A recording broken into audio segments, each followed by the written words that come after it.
This man is waking up today, realising he's a maths teacher.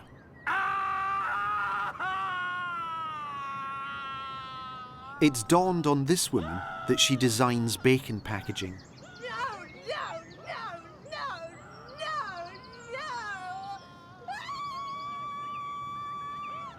These two people are in charge of Bedford's water.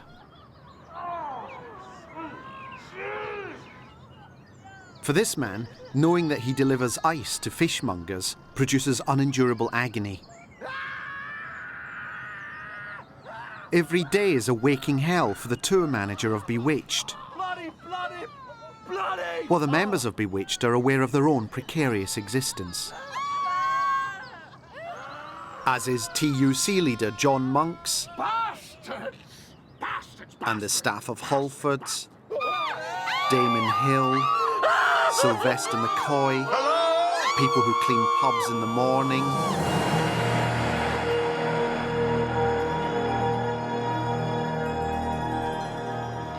We're told that the key to happiness is to try and live each day as if it's the last day of your life. But that's rubbish, because it means you'd have to spend every day in agonizing pain attached to tubes and surrounded by people who want your money. So the next thing you're told is, well, try and take stock of your life. But all that leads to is people waking up screaming at 4 o'clock in the morning as they realise that somewhere in their life they took a wrong turning. Probably about 8 years ago. We've reached the 21st century, and yet the only thing that makes us truly happy is the shuffle function on a CD player. Everything else leaves us dissatisfied. My friend Bonzo the Clown changed his job. I want to be a teacher. Number 2. But still couldn't hack it. If you want to go out, what do we do? Right. I am trying to teach you mathematics. Okay. While my neighbour, a fireman, took up male stripping, but stripping while putting out fires. Well, fire's quite boring, really, because it all looks the same. People just weren't excited by fire. You know, we'd be pulling people out who badly burnt their lips through yawning. Now we've turned fire into high-class entertainment. But it's safe, you know, none of the ladies char. Now there are women-only fires opening all over the north, and there are plans to open a big gay fire in Glasgow. You get all the inside information here about show business. This is my barber. I go to him because he's the only man I know who's entirely happy with where he's got to in life. Why I enjoy working here so much. So I just put up with his incessant celebrity trivia. It's amazing how different people look on the telly to what they do in real life. I mean, like, for example, Hugh Laurie, very tall man, but his head is the exact same size and shape as a potato. And, you know, I'm not talking like even a King Edward or something like that. I'm talking about a very little potato, like a new potato, Egyptian new potato, something like that. You know, something people don't realise about Emma Freud is that she got a big spider tattoo all over her head. Yes. You know, and she's also got an antler growing out of her head as well. Just the one? Yeah, just the one. She used to have 2, Yes. But she lost the other one in a fight with Sade in the gutter back in 1986. And right. yeah, well, they was fighting over some man or something like that, the usual sort of thing. Yes. You know, and anyway, they locked horns, so to speak. And I think one of Emma Freud's antlers got caught in Sade's jaws because she's got them detachable jaws, a bit like a snake, you know, so she can swallow big objects whole, like, for example, I don't know, like a little baby pony, or even a football, something like that, you know. And that's what gives her a distinctive singing voice. We let our work define us. When people say to us, what do? We say, oh, I'm a baker, or I'm a crash investigator. We don't say, oh, I get in late and eat cold spring rolls in front of repeats of Buffy the Vampire Slayer in a room full of carpets stained with dried up tears. And yourself? But life outside work can be great. We forget this, which is probably why we spend so much time at work trying to make it more interesting. I'm so sorry about your husband. It's also very sudden. Yes, it was. Listen, I'm sorry to raise this now, but there is a problem with everyone's dress code. Dress? But we've got the black ties, the suits. I don't see what the problem is. On the second Wednesday of every month, we do like to have a rodeo theme to the cremations. A what? Rodeo? It was mentioned in the literature that we sent to you. We have yes. some Stetsons, and if the gentleman wouldn't Stetsons? mind getting into some chaps. Chaps? Okay, if you could follow me, I can show you where to find these. Thank you very much. Frank was always keen to give credit to others when it was their due. And this was the case at home and in the office. His desk was a masterpiece of tidiness. He had his paper clips in one wee pot, and here is a ruler in his front. Yeah, I'll hold. Yeah. I always like that idea some companies had of allowing their staff to come in dressed in casual clothes on a Friday to boost morale. Always liked that idea until I went to Euro Disney on a Friday with my two nephews, and we were terribly disappointed.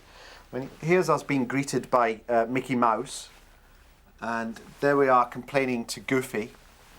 Hello? Yeah, it's my washing machine, it's broken. Yeah, could you send round an East End thug? Thanks. Yeah, it's just through here. It's around here. There it is. Yeah. Switch it on, then it just completely cuts out. Are you happy to be here while I do this? Yeah. I'm just doing a bit of tidying up. So Okay. off you go. All right. All right. Thanks. There's a gentleman here paid a lot of money for you and he's not very happy. If you don't start turning, I'm going to tear you apart so totally you'll look like a fucking Meccano set, you cheap piece of metallised crap.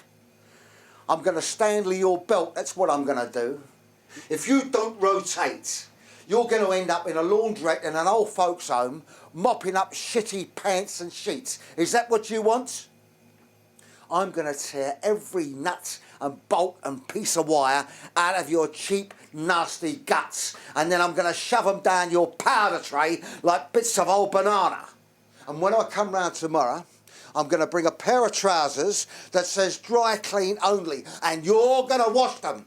I don't care what it says on the label. You're a washing machine, now fucking wash. I will not tell you again. That is fantastic. Thanks a lot. Thanks very much. What? I'd offer you a cup of tea, but the kettle's broken as well. What, this kettle? Yeah, it cuts out just before it gets to boiling point. Do you want me to have a word? Yes, please. Listen, you fuck. Yeah, I saw that Jerry Adams once.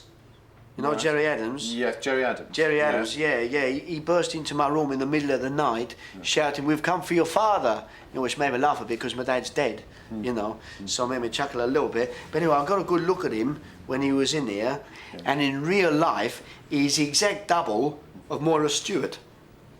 Right. Yeah, it's amazing, really. They could be twins. It's like a mirror image. It's as if Moira Stewart was looking into a mirror and somebody's come along and drawn on a false beard and glasses, It's unbelievable, really. I kept looking at myself and thinking I looked dead ordinary, and I wanted to look special. I tried everything with my hair and my clothes, but nothing.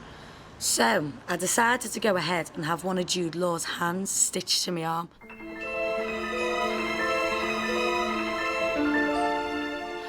And it felt really good. People started treating me differently. I could see them in the street, sort of admiring me. So when I take my niece and nephew out, they would fight and scream to see which one could get hold of Jude Law's hand. And when I went to the restaurants, the waiters would fuss all over the hand and put out finger bowls and dips and bread baskets for her, because they were thinking, she's special. She's got Jude Law's hand stitched to the stump of her arm. Oh, it was brilliant, it was boss. Why are we all convinced famous people somehow make our lives more exciting? My neighbourhood's wetting itself because Hale and Pace have come to be filmed working in a shoe shop. SF slip-on? Though to experience what it's really like being ordinary, Hale and Pace are going to work in it for 17 years. And there are no plans to make it into a television programme. Those boots we ordered for the winter, it looks like being a mild winter. We're going to get stuffed with piles of them in the spring. We can't sell. Or we close early and go and get something to eat? I don't think that's going to solve it, mate. I'm going to have to go back and sort these bloody accounts out, mate. It's just not working at the moment. Hopefully, Hale and Pace will come to realise that life is mostly miserable unless you seize the moment. What's the matter, Alistair? What's wrong?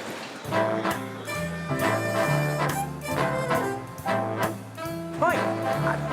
Alistair, come back! Alistair, where are you going? Alistair, come back! Alistair! Alistair! Nothing at all. Half a love never appealed to me. If your heart, it never could yield to me, then I'd rather have nothing at all. I said all or nothing at all. If it's love, there ain't no in between. Why begin then cry for something that might have been? No, I'd rather have nothing at all. But please don't bring your lips so close to my cheek.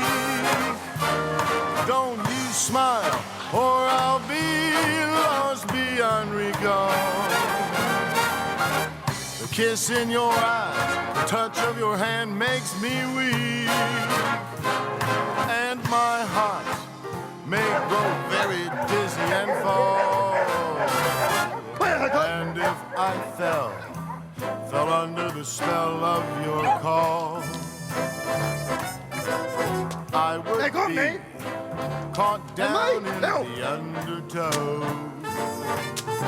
So you see, I just got to say no, no, no, or nothing at all. And if I fell under the spell of your call, That's nothing to do with me. I would be, I'd be caught in the undertow. So you see, I've just got to say no, no. Good boy. Good boy. Oh, good boy. I've missed you. Oh, yes. Where have you been?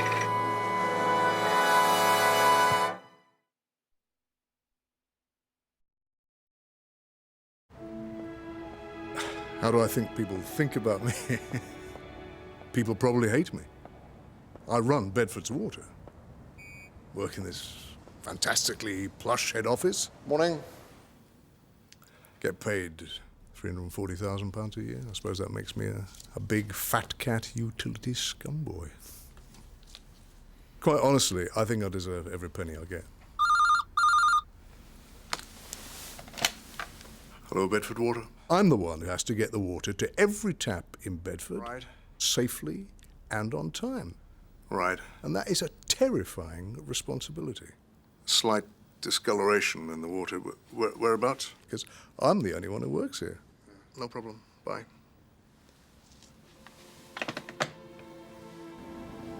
Everything that happens, it's me that has to sort it out. You know, if the water's discolored, or if the water's too soft, if it's gone missing, it's me. Just me.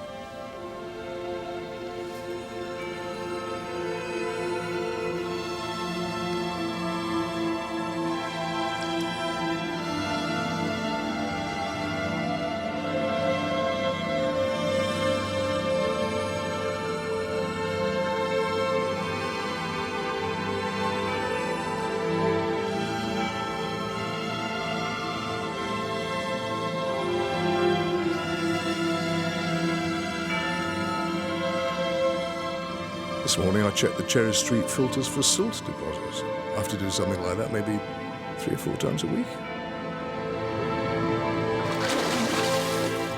I've developed tremendous lungs, but that's no compensation.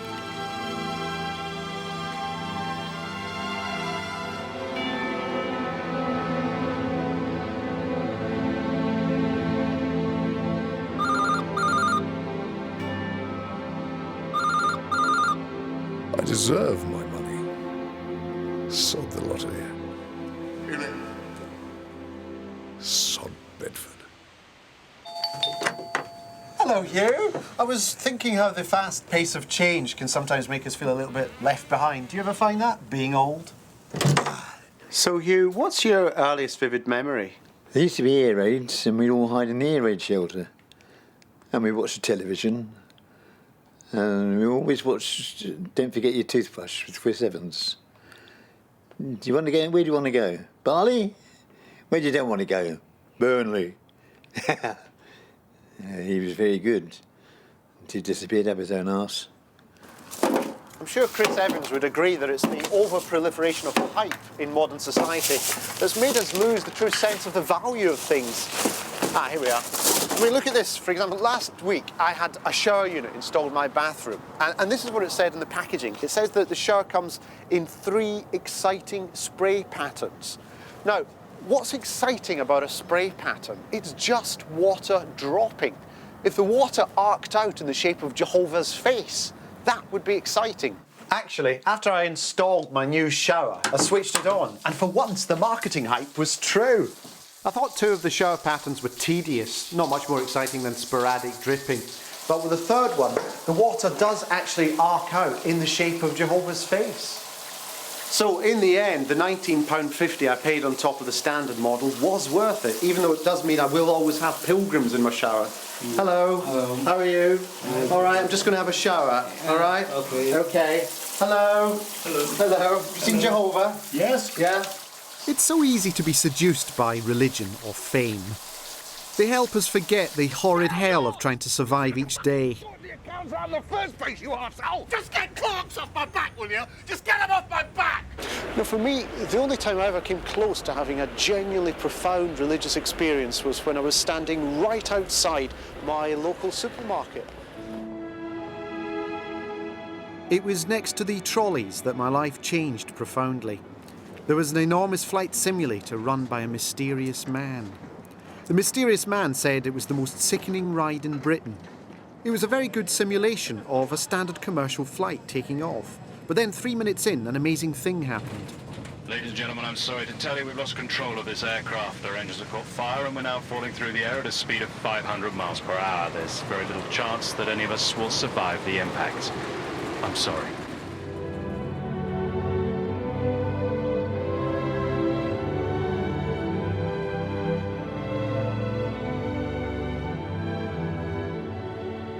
By now, we all experienced what it was like to sit in a rapidly depressurised, burning lump of molten metal hurtling to the ground.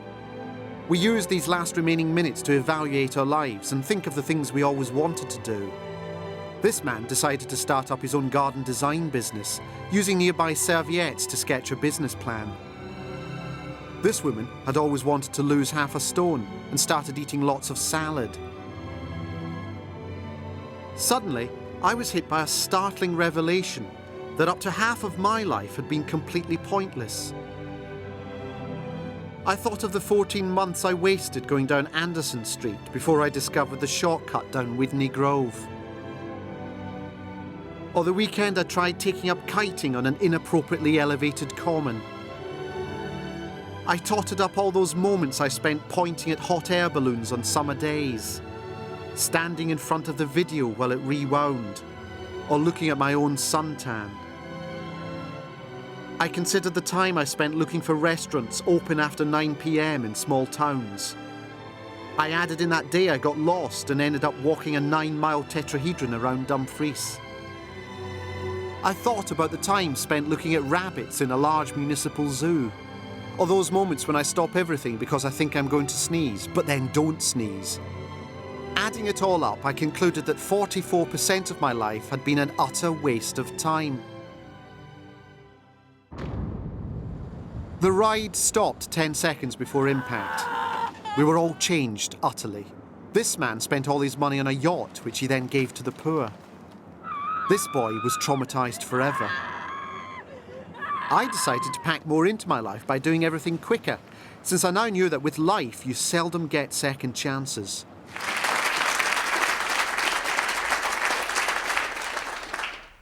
Thank you. It was very kind of the British Medical Council to invite me here. You know most of my story already through knowing all about my son Danny. Danny was a boxer, But boxing has its price. Any mother knows that. And on the 17th of May, 1999, Danny was smashed in the eyes by another fighter. Danny was unconscious for a very long time. Eventually, he woke up, but into a body that was a total letdown. Danny could not walk or digest or bend, and everything he said came out sounding fight fat. It would have been easy to walk away and write my son off as a total carrot, but thanks to you, Danny has regained his dignity. Specialists have come up with transistors and microcircuitry to control his legs and lips. An armoury of valves and funnels can make him laugh and jump. And so, as a thanks to you who've made this possible, my son has decided that it will be here, in the headquarters of the British Medical Council, that he will now fight his comeback bout against Kenny O'Reilly. So enjoy it, because this one's on you! From the blue corner, Kenny O'Reilly. From the red corner, Kenny Iannucci.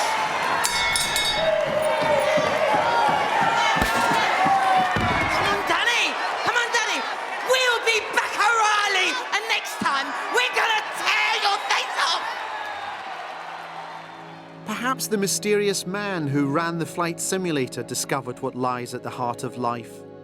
Normally, he turned his horrible ride off 10 seconds before impact, but one day he let it run the full duration.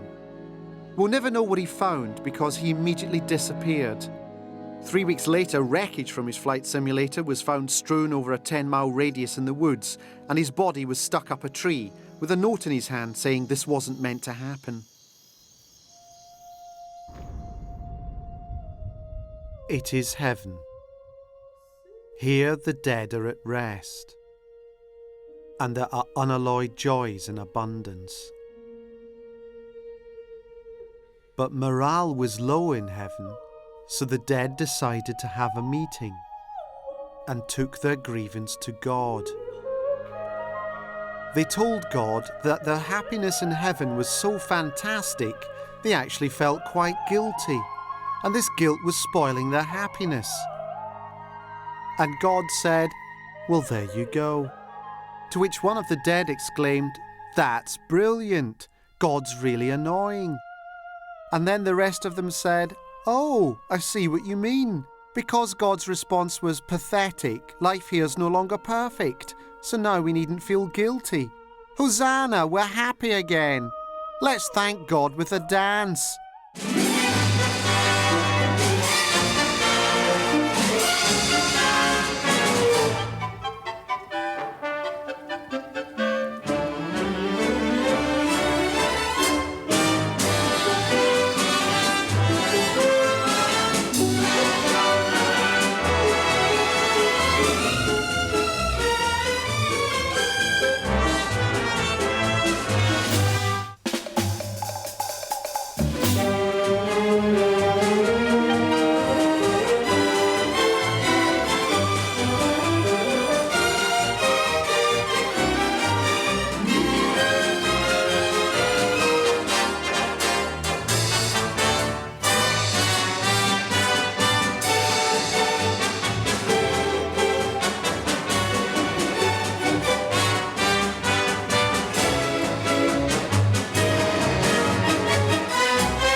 Do you know what the net profit is on kids' stuff? It's a quarter what it is on adult shoes. It's not necessarily true. If you get those lightweight trainers like we've got, it's 27%.